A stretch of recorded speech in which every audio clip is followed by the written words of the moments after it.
Mercredi 8 avril 2020, chers internautes, heureuse de vous avoir pour cette nouvelle édition de la revue de presse sur JDC Plus TV.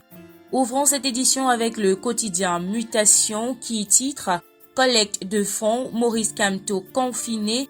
Le ministre de l'administration territoriale bloque l'appel à la générosité lancé par le président national du Mouvement pour la Renaissance du Cameroun, MRC, au bénéfice des populations victimes des effets du coronavirus. D'après le journal de Georges Alain Boyomo, le ministre Paul Atangandji a jugé illégale cette levée de fonds annoncée par le professeur Maurice Kamto ainsi que d'autres citoyens camerounais et indique dans un communiqué signé le 7 avril que leur démarche n'a pas respecté les lois en vigueur. Cette même information est reprise par le quotidien Le Jour.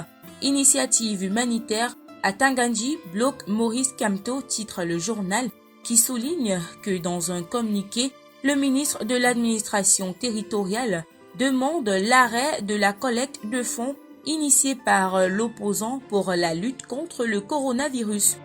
Et toujours parlant de la lutte contre cette pandémie qui continue de faire des ravages au niveau planétaire, Le Jour nous fait savoir que désormais, le port du masque est obligatoire pour tous les usagers du transport public.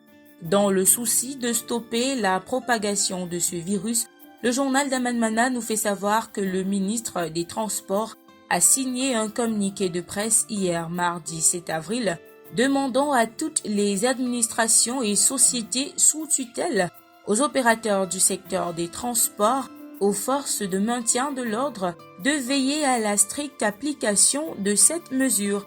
Les détails en page 3 du quotidien Le Jour, paru en kiosque ce mercredi 8 avril 2020.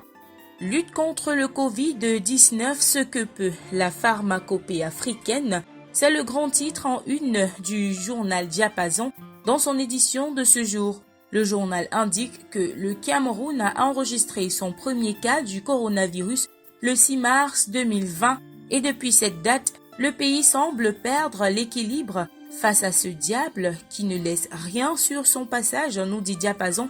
Et pourtant, l'Afrique, et particulièrement le Cameroun, est pourvu abondamment en experts dans les domaines de la recherche et de la médecine traditionnelle.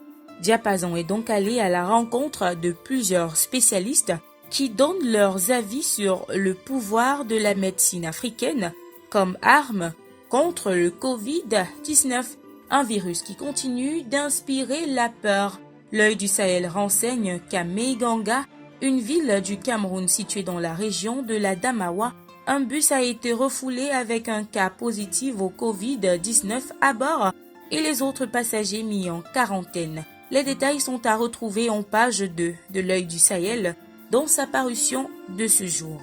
Parlons d'autre chose avec Cameroun Tribune. Le journal titre « Législative partielle, le RDPC rafle la mise ». Le parti au pouvoir a remporté les 13 derniers sièges à pourvoir à l'issue de la proclamation des résultats par le Conseil constitutionnel, portant à 152 le nombre total des sièges à l'Assemblée nationale. Pas étonnant que c'est un happy end pour le journal L'Action. Voilà donc qui vient mettre un terme à cette édition de la revue de presse sur JDC Plus TV. Merci d'avoir regardé. À demain.